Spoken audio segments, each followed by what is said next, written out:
آج شیطان تلوار کے ساتھ نہیں آتا بلکہ اشتہار کے ساتھ آتا ہے۔ شیطان کا جو موجودہ دور میں وار ہے نا، اسے کیا ضرورت ہے تلوار لے کے میدان میں آنے کی؟ وہ ایک بڑے وی آئی پی قسم کے اشتہار کے ساتھ آتا ہے، میرے بھائی آپ کو موبائل چاہیے، آپ پیسے چھوڑیں، آپ سکون سے یہ خریدیں، آرام سے 5-5 ہزار مجھے دیتے جائیں، آرام سے 10-10 ہزار مجھے دیتے جائیں۔ اب ہوتا کیا ہے، سب سے پہلے نا یہ 3 چیزیں اپنے ذہن میں بٹھا لیں۔ ایک ہوتی ہے نیڈ، ایک ہوتی ہے وانٹ، ایک ہوتی ہے لگژری۔ آپ کی ضروریات کیا ہیں، سہولیات کیا ہیں، آسائشات کیا ہیں، ان تینوں کیٹیگریز میں سب سے پہلے ڈیفرنس کریں۔ نیڈ کہتے ہیں اس بنیادی ضرورت کو جس کے بغیر جینا پاسبل ہی نہیں ہوتا۔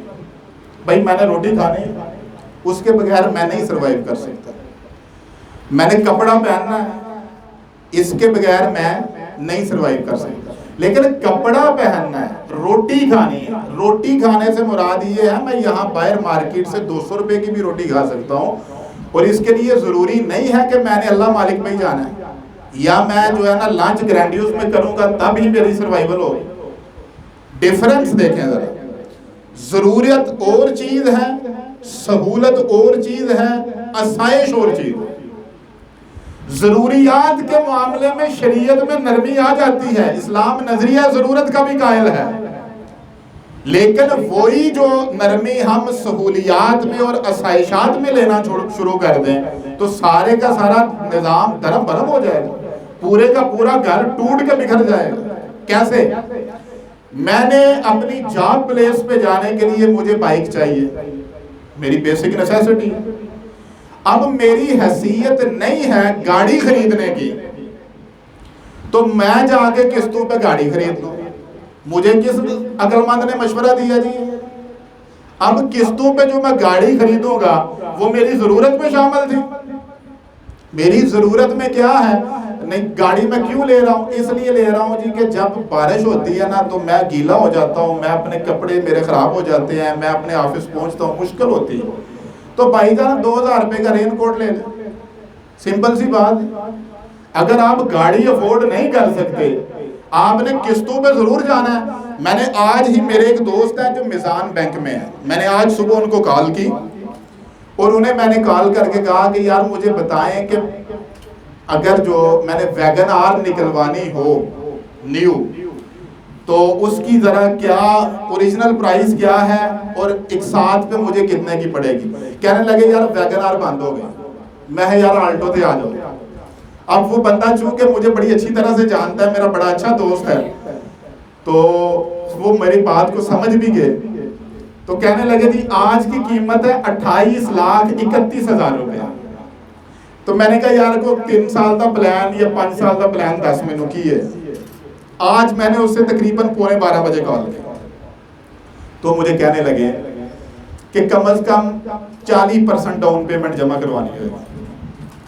اب میں نے مختلف ایپ سے ٹول سے چیک کیا، 30% ڈاؤن پیمنٹ پہ بھی میزان بینک گاڑی دے دیتا ہے، اور 30% ڈاؤن پیمنٹ بنتی ہے 11,32,400 روپے۔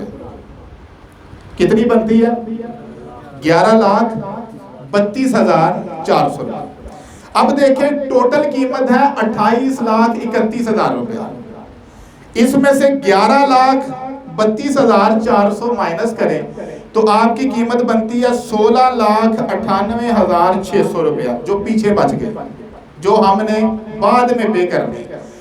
اب جو ہماری اماؤنٹ تھی نا 16,98,000، وہ اگر 3 سال کے پلان میں جاتی ہے تو وہ ہے 24,67,600 روپے۔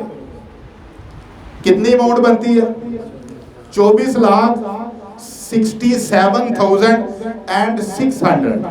یہ میں منیمم بتا رہا ہوں، اس نے کہا 35 سے 40 لاکھ کے درمیان، تو میں نے 36 لاکھ کی کیلکولیشن کی ہے اور وہ آپ کو بتا رہا ہوں، یعنی منیمم کی ہے۔ اب آگے آ جائیں، اگر 4 قسطیں شارٹ ہو گئی ہیں، 5 قسطیں شارٹ ہو گئی، اب یہ جو 3 سال کا ٹنیور ہے، اللہ رحم فرمائے، میں نے بھی بیمار ہونا ہے، میرے بچوں نے بھی بیمار ہونا ہے، میرے گھر والوں نے بھی بیمار ہونا ہے، بیماری تو ساتھ لگی ہوئی ہے انسان۔ اچھا خوشی غمی بھی آنی ہے، میری فیملی کے اندر شادیاں بھی ہونی ہیں، بعض ایسی شادیاں ہونی ہیں کہ ایک شادی نے پورے 6 مہینے دے بجٹ نو ہلا کے برے سٹ چھڑنا، ایسے معاملات بھی ساتھ ہوں۔ اس اسنا میں قسطیں شارٹ ہو گئی۔ میری ان کے ساتھ کمٹمنٹ کیا تھی کہ 3 سال میں آپ کو آسان ایک ساتھ پہ پیمنٹ کروں گا۔ چلے مان لیا ان بھائیوں کی، اس گروہ کی مان لی جو کہتا ہے قسطوں پہ حلال ہے، اس کی مان لیں۔ اگر اس کی بھی مان لیں تو یار یہ مسائل میرے ساتھ ہیں، میں نے قسطوں پہ چیز لی ہے، میرا ریئل ایشو ہے، میرے والد صاحب بیمار تھے، اور میرا بچہ ہاسپٹل ایڈمٹ تھا، اور میرے گھر میں میری ہمشیرہ کی شادی تھی، میں وہاں پہ اپنے خرچے کر بیٹھا، 4 قسطاں شارٹ ہوئی ہیں، واسطہ رب دا میں انہوں کو مہلت دیو، 4 مہینے کا ٹائم دے ایکسٹرا، میں اس میں منتھلی آپ کو قسط دے دیتا ہوں۔ اب 36 قسطوں میں اگر 32 قسطیں میں نے دے دی ہیں، اٹ مینز کہ میں بندہ ٹھیک ہوں، کوئی فراڈی آدمی ہوتا تو 32 قسطیں تو نہ دیتا۔ اب یہ کیا ہوگا کہ مجھے اٹھائیں گے چپ کر کے 5 سال دے پلان چھوڑ دیں۔ کیا کریں گے بینک والے؟ 3 سال والے پلان سے اٹھایا تو کس میں پھینک دیا؟ 5 سال والے پلان۔ شروع میں کمٹمنٹ کیا ہوئی تھی؟